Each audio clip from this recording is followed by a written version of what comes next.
कर दिया।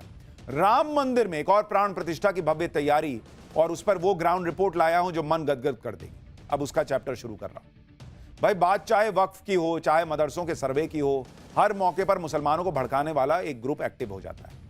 बात बात पर धार्मिक आजादी छीनने के आरोप लगते हैं। मुसलमानों से जुड़ी छोटी से छोटी बात को मुद्दा बनाकर भड़काने की कोशिश होती है। आप बकरीद को ही देखिए, इसी हफ्ते बकरीद का त्योहार है और बकरीद से पहले ही मुसलमानों को भड़काने की कोशिश तेज हो गई। बकरीद पर बकरों की कुर्बानी दी जाती है। जब इस पर नियम और कानून की बात की जाए तो मुसलमानों को भड़काने वाला गैंग एक्टिव हो जाता है। महाराष्ट्र से लेकर उत्तर प्रदेश तक इसी तरह से बकरीद पर कुर्बानी को लेकर बड़ा बवाल खड़ा हो गया। लेकिन यूपी में सीएम योगी ने एक लाइन में भड़काऊ गैंग को टाइट कर दिया। सीएम योगी ने ऐसा फैसला किया जिसके बाद भड़काने वाले खामोश हो गए। यह सब आपको बताऊंगा, लेकिन पहले देखिए बकरीद पर हो रहे बवाल की एक झलक। कुल मिलाकर बकरीद के बहाने माहौल बनाया जा रहा है कि भारत में मुसलमानों को उनके त्योहार तक नहीं सेलिब्रेट करने दिए जा रहे। यूपी में भी ऐसा ही माहौल बनाने की कोशिश की गई, लेकिन सीएम योगी ने भड़काऊ गैंग को खामोश कर दिया। सीएम योगी ने बकरीद के लिए निर्देश जारी कर दिया कि बकरीद पर गाय ऊंट की कुर्बानी नहीं हो। भाई बकरे की दो कुर्बानी, गाय ऊंट की क्यों देनी है? कहा गया बकरीद पर गाय ऊंट की कुर्बानी नहीं होगी, पहले से तय जगह पर ही कुर्बानी की जाएगी। प्रतिबंधित पशुओं की कुर्बानी पर भी रोक रहेगी। माहौल बिगड़ने का इंतजार न किया जाए, पुलिस को सख्ती से एक्शन लेने की छूट दे दी गई। यानी सीएम योगी ने लाइन खींच दी है कि त्योहार मनाना है तो नियमों के दायरे में रहकर मनाइए। बकरा ईद है तो बकरी की कुर्बानी दीजिए बकरे की, लेकिन ऊंट, गाय, प्रतिबंधित जानवरों की कुर्बानी नहीं चलेगी। त्योहार मनाने पर किसी तरह की रोक नहीं है, लेकिन बकरीद के नाम पर हंगामा और बवाल भी मंजूर नहीं है, यह क्लियर कर दिया गया। सीएम योगी ने कानून व्यवस्था को ध्यान में रखते हुए बकरीद के लिए निर्देश जारी किए हैं, क्योंकि 5 जून को गंगा दशहरा है, 7 जून को बकरीद और 24 जून को जगन्नाथ रथ यात्रा है। तीनों ही त्योहारों में कोई परेशानी न हो, इसके लिए पुलिस और प्रशासन को पहले से अलर्ट कर दिया गया है। कुछ लोग ऐसे भी हैं जो बकरीद पर बकरों की कुर्बानी पर ही रोक की मांग कर रहे हैं। इनका तो कहना है कि हिंदुओं को होली पर ड्राई होली, वर्चुअल होली मनाने की सलाह दी जाती है। क्या बकरीद पर भी ऐसी सलाह दी जाएगी कि वर्चुअली तुम बकरा हलाल कर दो कंप्यूटर पे बैठ के? सुनिए एक बार लोग क्या कह रहे हैं। कि बकरीद के नाम पे अगर पशुओं का कटान होगा तो एक तरह से राष्ट्रद्रोह का मसला बनता है। और मुझे उम्मीद है कि जिस तरह मुस्लिम भाइयों ने पिछले वर्ष इको फ्रेंडली ईद मनाते हुए वहां केक का बकरा बनाकर काटा था, सांकेतिक रूप से अपना त्योहार को मनाएं और हम सब लोग उनके साथ हैं।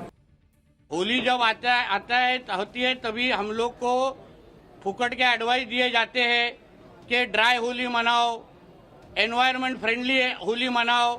अभी बकरी ईद के टाइम क्यों बोलते नहीं कि एनवायरनमेंट फ्रेंडली बकरी ईद करो, वर्चुअल बकरी काटो? तो जो नियम हिंदू त्योहारों को लगाया जाता है, फिर वही नियम अभी बकरी ईद के टाइम क्यों लगाया नहीं जाता है? तभी इनको बकरी काटने का परमिशन क्यों देना चाहिए? बकरीद पर बकरों की वर्चुअल कुर्बानी और एनवायरनमेंट फ्रेंडली बकरीद की बात भी कुछ लोग सुनना नहीं चाहते। ओवैसी की पार्टी के नेता हैं असीम वकार, जो कह रहे हैं कि जीव प्रेम और जीव हत्या का जिन्न सिर्फ बकरीद पर ही क्यों निकलता है? साल भर ये पशु प्रेमी कहां छुप जाते हैं? सुनिए असीम वकार को, फिर बताऊंगा कि बागेश्वर बाबा और शंकराचार्य ने बकरीद पर क्या कहा है।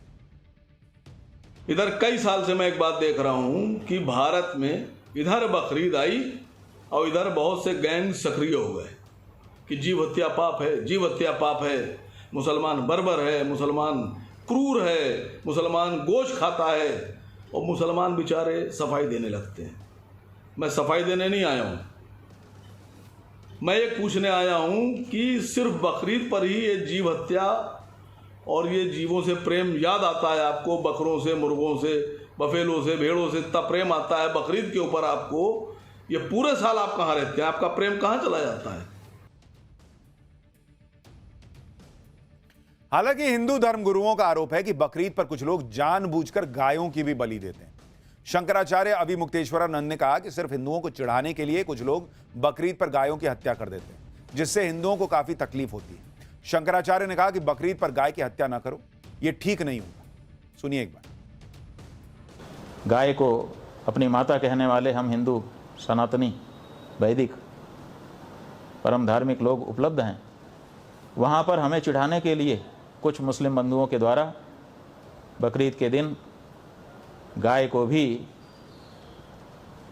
उसकी भी हत्या की जाती है। हम चाहेंगे कि कोई भी मुस्लिम इस अवसर पर अपने ईश्वर की प्रशंसा में अथवा अपने धर्म की परंपराओं का निर्वाह करने की दृष्टि से, मजहब का उसकी परंपराओं का निर्वाह करने की दृष्टि से कम गौ माता की बलि देने का विचार त्याग दे। ये ठीक नहीं होगा। बकरीद पर इस सारे हंगामे की शुरुआत मुंबई से हुई थी। मुंबई के घाटकोपर इलाके में मैत्री कोऑपरेटिव सोसाइटी है। यहां बकरीद पर बकरा काटने को लेकर कुछ लोगों ने आपत्ति जताई। लोगों का कहना है कि बकरा काटने से सोसाइटी में गंदगी फैलती है। बकरा काटने के लिए कत्ल खाने हैं, जबकि मुस्लिम पक्ष का कहना है कि सोसाइटी में बीएमसी की देखरेख में कुर्बानी होती है। पिछले साल भी इसी सोसाइटी में बकरा काटने को लेकर हंगामा हुआ था और तब मामला कोर्ट तक गया था और तब कोर्ट ने सोसाइटी के अंदर बकरा काटने की परमिशन नहीं दी थी। हिंदू पक्ष का आरोप है कि कोर्ट के आदेश के बाद भी सोसाइटी के मैदान में कुर्बानी दी गई थी। बकरीद पर हो रहे बवाल पर बागेश्वर बाबा ने भी अपनी राय रखी है। बागेश्वर बाबा जो खुलकर हिंदुत्व की बात करते हैं और सनातन के लिए लगातार काम कर रहे हैं। बागेश्वर बाबा ने कहा कि जीव हत्या चाहे वो किसी भी धर्म, संस्कृति या मजहब में हो, उसकी निंदा करनी चाहिए। सुनिए बागेश्वर बाबा को। जीव हिंसा किसी भी संप्रदाय में, किसी भी कल्चर में, किसी भी संस्कृति में, किसी भी मजहब में है, निश्चित रूप से वो निंदनीय है। वो किसी भी प्रकार से हो। हम बलि प्रथा के पक्ष में नहीं हैं, इस प्रकार से हम बकरीद के भी पक्ष में नहीं हैं। हम किसी को अगर जीवित नहीं कर सकते हैं तो मारने का अधिकार भी किसी को भी नहीं है। भारत में जहां बकरीद को लेकर हंगामा हो रहा है, वहीं एक मुस्लिम देश ने हैरान करने वाला फैसला लिया है, जिसकी चर्चा पूरी दुनिया में हो रही है। मोरक्को ने, जो एक मुस्लिम देश है, उसने बकरीद पर बकरे या जानवर की कुर्बानी पर रोक लगा दी है। अफ्रीकी देश मोरक्को की 99% आबादी मुसलमानों की है। मोरक्को के राजा के आदेश के बाद पूरे देश में छापेमारी चल रही है। मोरक्को ने सूखे और पशुओं की कम होती आबादी की वजह से यह फैसला लिया। मोरक्को के राजा ने कहा कि बकरीद का त्योहार इबादत और दान करके मनाइए। लेकिन बकरीद में कुर्बानी को लेकर हमारे यहां जो बवाल चल रहा है, उसे कम से कम यूपी में तो सीएम योगी ने शांत करा दिया। वैसे भी सीएम योगी का पूरा फोकस इस समय अयोध्या के राम मंदिर पर है। अयोध्या का राम मंदिर एक बार फिर चर्चा में। राम मंदिर में एक बार फिर प्राण प्रतिष्ठा का कार्यक्रम चल रहा है, जिसके लिए राम मंदिर को सजाया जा चुका है। रात के अंधेरे में राम मंदिर रोशनी में जगमगा रहा है। अब आप सोच रहे होंगे कि जब पिछले साल जनवरी में राम मंदिर में रामलला की प्राण प्रतिष्ठा हो चुकी, तो फिर दोबारा प्राण प्रतिष्ठा का कार्यक्रम क्यों हो रहा है? दरअसल पिछले साल राम मंदिर के गर्भगृह में विराजमान रामलला की प्राण प्रतिष्ठा हुई थी, जिसमें खुद प्रधानमंत्री नरेंद्र मोदी गए थे। लेकिन इस बार प्राण प्रतिष्ठा राम मंदिर परिसर में बने दूसरे मंदिरों में स्थापित होने वाली मूर्तियों की हो रही है, जिसके लिए 3 दिन तक यानी 5 जून तक चलने वाला अनुष्ठान आज शुरू हो चुका है। 5 जून को सुबह 11:25 से 11:40 के बीच राम दरबार में स्थापित होने वाली मूर्तियों की प्राण प्रतिष्ठा होगी। अभिजीत मुहूर्त का ये 15 मिनट ही प्राण प्रतिष्ठा के लिए सबसे खास है। पिछले साल 22 जनवरी को रामलला की प्राण प्रतिष्ठा भी इसी शुभ मुहूर्त में हुई थी। पुराणों के मुताबिक इसी अभिजीत मुहूर्त में भगवान श्री राम का जन्म हुआ था।